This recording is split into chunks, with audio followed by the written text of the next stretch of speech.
अब बात करते हैं। हेलो दोस्तों, नमस्कार, जय हिंद, जय भारत। आज बात करते हैं जिसे वो तो अगला टॉपिक में बताया था फीमेल एक्सटर्नल जेनिटल ऑर्गन के बारे में। अब इस टॉपिक के बारे में बात कर रहे हैं फीमेल रिप्रोडक्टिव सिस्टम के बारे में, ठीक है, यानी महिलाओं में जनन अंग। इसके बाद बात करेंगे कौन कौन होते बता दूं कि मानव के स्त्री प्रजनन अंग, जैसे अंडाशय जिसको ओवरी बोलते हैं, डिम्ब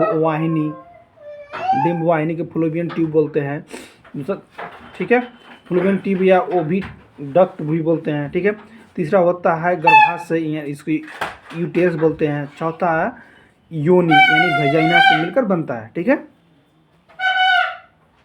अब बात करते हैं कि जैसे महिला प्रजनन कैसे करते हैं। बता दूं कि मूत्र द्वार के नीचे एक बड़ा छिद्र होता है जिसको जनन छिद्र कहते हैं या वेजाइना कहते हैं, ठीक है। इसी के रास्ते प्रत्येक महीने महिलाओं को मासिक स्राव या महामारी होती है, ठीक है, या LMP लास्ट मंथ पीरियड होता है, ठीक है। इसी रास्ते के द्वारा ही बच्चे का जन्म भी होता है।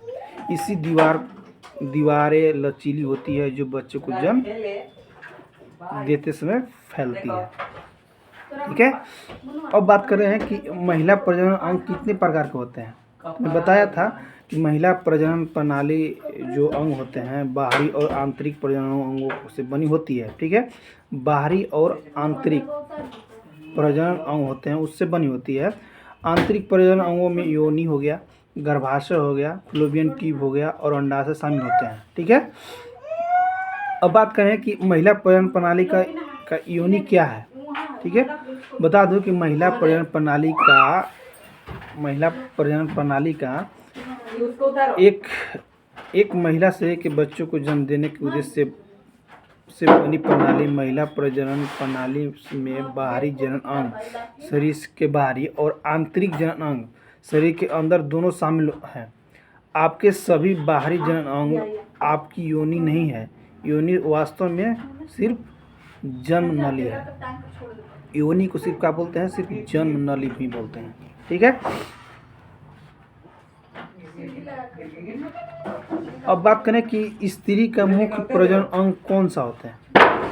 बता दो कि महिला प्रजनन प्रणाली में प्राथमिक और एक साथ ही सहायक यौन अंग होते हैं। प्राथमिक यौन अंग गर्भाशय की एक जोड़ी है जो सहायक यौन अंगों को में गर्भाशय, डिम्बवाहिनी, नलिकाएं, गर्भाशय गिरी और योनि शामिल होती है, ठीक है। अब बात करें कि महिलाओं के अंग कहाँ स्थित होते हैं, ठीक है।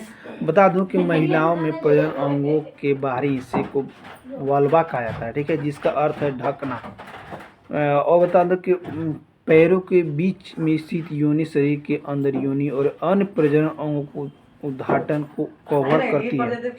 योनि द्वारा के ठीक ऊपर स्थित मांसल क्षेत्र को मांसल पीबिस भी कहा जाता है, ठीक है।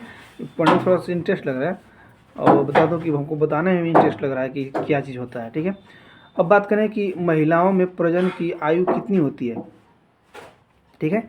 बता दूं कि किसी महिलाओं में प्रजनन में जन्म देने की क्षमता कितने साल तक होती है। तो बता दूं कि ऐसे होती है 12 से 21 साल के बीच, ठीक है। 12 से मतलब करने का मतलब 12 साल जिस भी लड़की का हुआ समय पूर गया तो उसका मतलब पीरियड आना स्टार्ट हो जाता है, ठीक है। और 51 साल तक वो प्रजनन कर सकती है, मतलब जन्म बच्चे के दे सकती है, ठीक है। महिलाओं में प्रजनन की उम्र बता दो कि 12 से 51 साल के बीच होती है। उम्र बढ़ने के साथ साथ महिलाओं में फर्टिलिटी भी कम होती रहती है जिससे उनका कंसीव करना मुश्किल हो सकता है। अधिक उम्र में माँ बनने पर जोखिम के कारण भी प्रेगनेंसी में से जुड़ी जटिलताएं आ सकती है। बहुत से जटिलताएं कारण भी हो सकती है, ठीक है। अब बात करें कि महिलाओं में प्रजनन आयु कब होती है। बता दूं कि एक्सपर्ट कहते हैं कि 20 साल की उम्र में महिलाओं सबसे ज़्यादा फर्टिलाइज होती है। इसमें महिलाएं बॉडी आसानी से गर्भधारण कर सकती है। 20 की शुरुआत में और 20 की उम्र के बाद महिलाओं की प्रजनन क्षमता अंतर लगभग शून्य होता है। इस आयु वर्ग के दौरान गर्भाशय के कुछ बेहतरीन फायदे होते हैं, ठीक है। किसी ने पूछा कि महिला प्रजनन प्रणाली कहाँ स्थित होते हैं। अरे भाई बताया था ना कि महिला प्रजनन प्रणाली पथ संपूर्ण योनि के भीतर स्थित होता है। यह योनि का गर्भाशय, ग्रीवा, गर्भाशय में फैलोपियन ट्यूब और अंडाशय से बना होता है। यह अंग श्रेणियों में संयुक्त बंधन द्वारा सम्मिलित होते हैं। योनि बाहरी महिलाओं जनाओं को समर्पित करता है। किसी ने पूछा कि क्या सर पुरुष का कौन सा अंग पवित्र होता है? अरे भैया, पुरुष का जिसको नेवल बोलते हैं वही नाभि जो होता है वो पवित्र होता है। ठीक है। एक बात और किसी पूछा कि क्या लड़कियों के गुप्त अंग को क्या कहते हैं? बता दूं कि मानव में प्रजनन हेतु जननांग होते हैं। ठीक है, जो स्त्री और पुरुषों में भिन्न होते हैं, अलग अलग दोनों में होते हैं। ठीक है, स्त्री के जननांगों में सबसे पहले बाल होते हैं, जिसमें विकल बाल कहा जाता है। ठीक है, ये बाल स्त्री जननांग के चारों ओर से घेरे रहते हैं। ऊपर की तरफ एक अंग जो उल्टे बी के आकार की होती है उसे भंगनासा या भग से भी कहते हैं। ठीक है, समझ में आ गया होगा।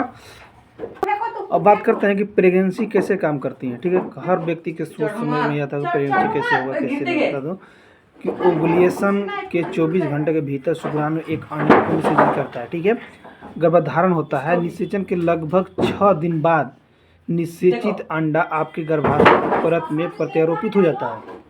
21वें दिन के आसपास यदि गर्भधारण और प्रत्यारोपण इस मासिक चक्र के दौरान हुआ तो आप गर्भवती हो गए। स्वाभाविक है। ठीक है, ठीक। किसी ने पूछा कि प्रजनन कितने प्रकार के होते हैं? प्रजनन 2 प्रकार के होते हैं। कौन कौन? एक अलैंगिक प्रजनन होते हैं और दूसरा होता है लैंगिक। अलैंगिक और लैंगिक 2 प्रकार के प्रजनन होते हैं। ठीक है दोस्तों, अगर आप मेरा वीडियो को अच्छा लगा है तो कमेंट कीजिएगा, शेयर कीजिएगा। तो मिलते हैं नेक्स्ट वीडियो में। थैंक यू, बाय, जय हिंद, जय भारत। काय के पीछे देखिए काम हो रहा है, हल्ला गुल्ला हो रहा है, चलते अच्छा आवाज़ आपको पास नहीं जाता होगा। ठीक है दोस्तों।